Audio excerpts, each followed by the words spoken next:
A gente quando vai identificar, ou quando a gente vai estudar, melhor dizendo, o pensamento humano, o pensamento brasileiro, digamos assim, o pensamento ocidental, a gente, fundamentalmente, a gente acaba caindo na questão da religião.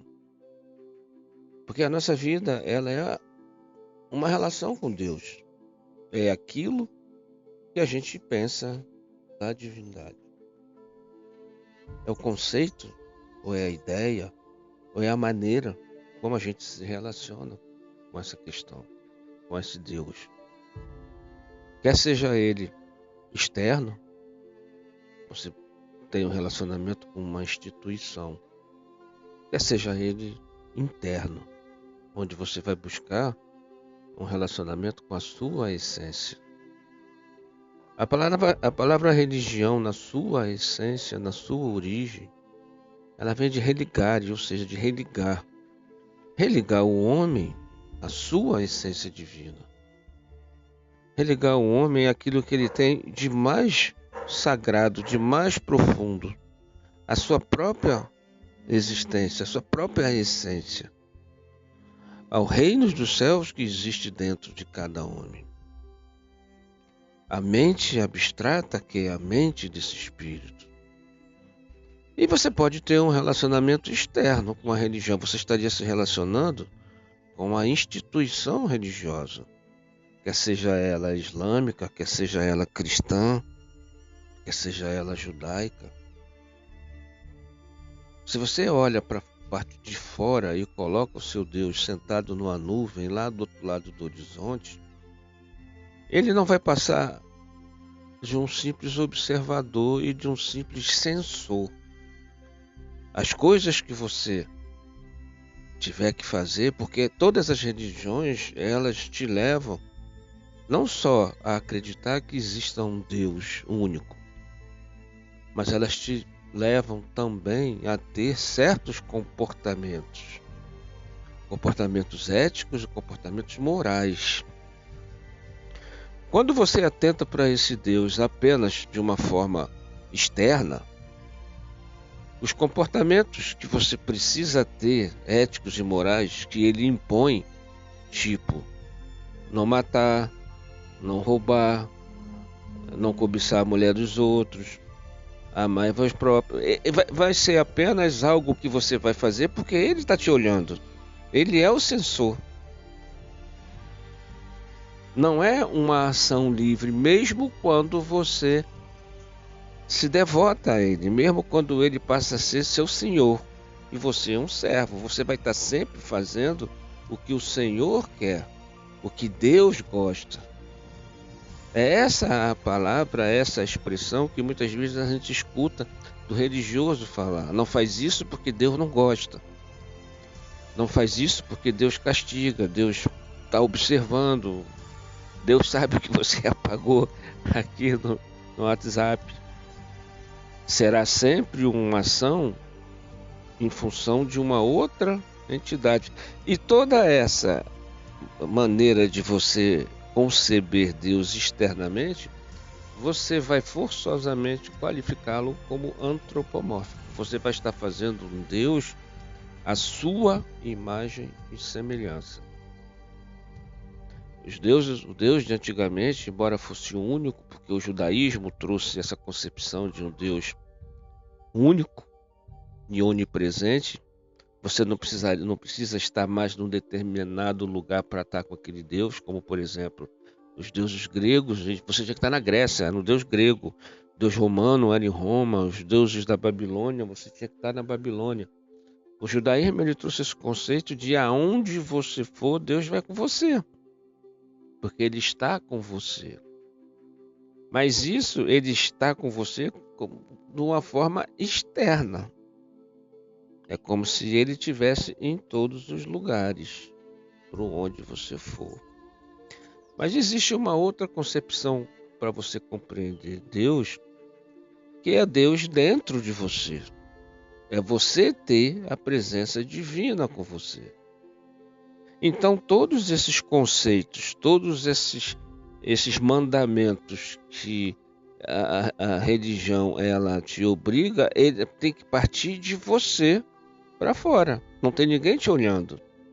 É um movimento original, é um movimento da essência.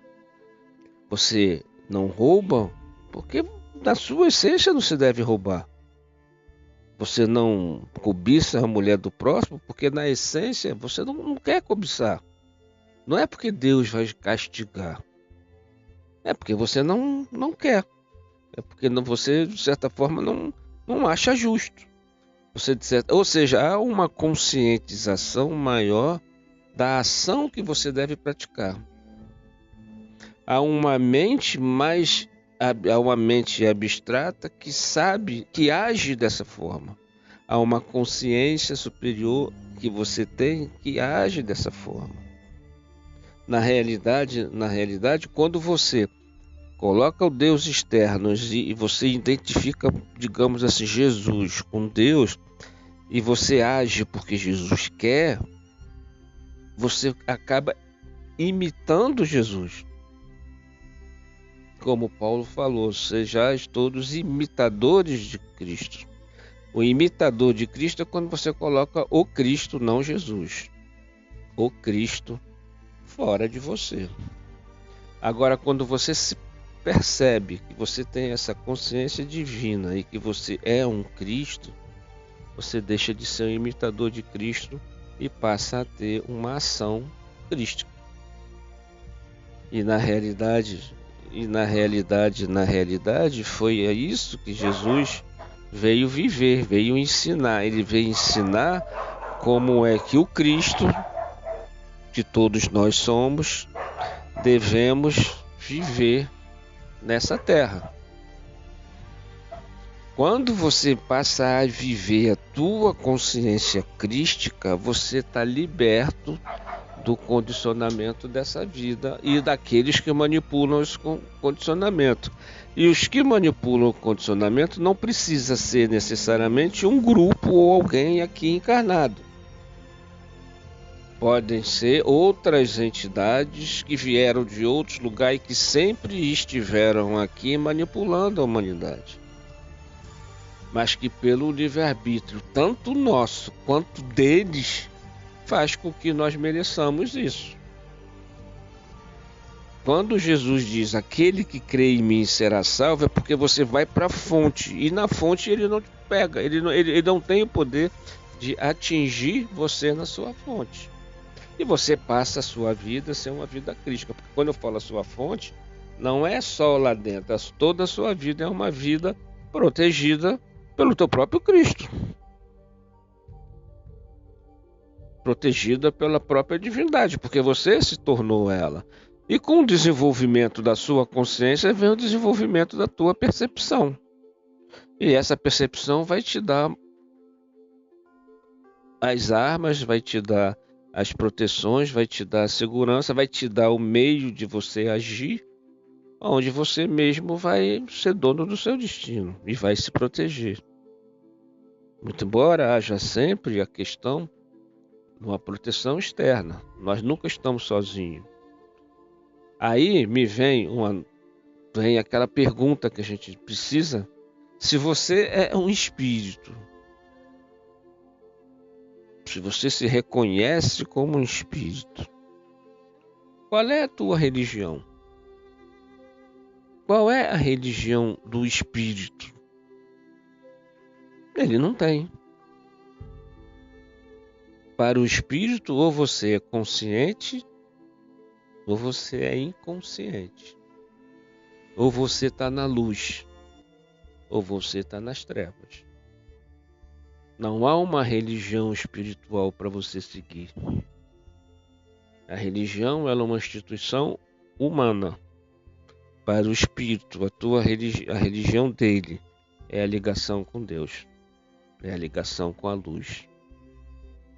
Ou não. Mas como a luz ela sempre prevalece, a religião espiritual é uma ligação com o Pai. De uma maneira que você possa dizer, eu e o Pai somos um. Como Jesus falou. Entendeu?